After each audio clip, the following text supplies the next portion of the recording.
花莲的地动造成真侪建筑物变做危楼，通税大楼已经拆落来到6楼，富凯大饭店嘛按算伫咧后礼拜地动拆了。另外，为着要甲花莲小天出名的乐团5月天嘛宣布要伫咧花莲办公益演唱会。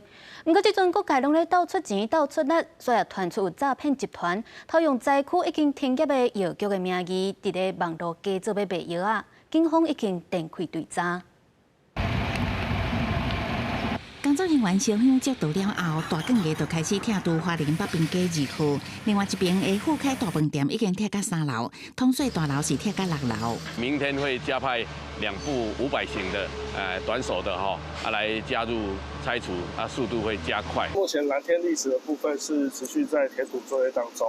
富凯大饭店目前已经破坏到3楼的天花板，那今天预计会将那个3楼以上的那个墙壁做破坏。富凯大饭店一定5月7号会当拆线，到时阵会甲工具刷到，互人伫做红单的吉安麦当劳进行拆除。同款有一个搭红单的服务金华公寓大楼，大部分住户赞成拆除中建。县政府表示，听候收到申请了后，就会安排技师评估并排拆。各界拢伫协助花莲中建。中国国台办27表明，愿意捐予花莲地动灾区组合处。如果还有所谓的这个组合屋的需要，那我们也请花莲县政府要做完整个灾民的意愿调查之后，再来这个做相关的一个工作。另有抢讲民间善款政府经费拢充足，若做有组合处需求，会当直接来兴建。为着听当地观光，出名乐团5月天宣布要伫花莲办公益演唱会。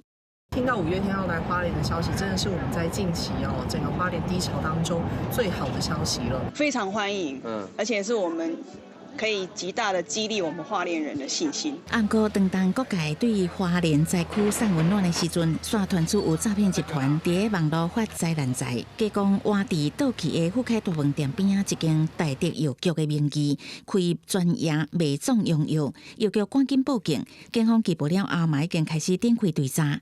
记者综合报道。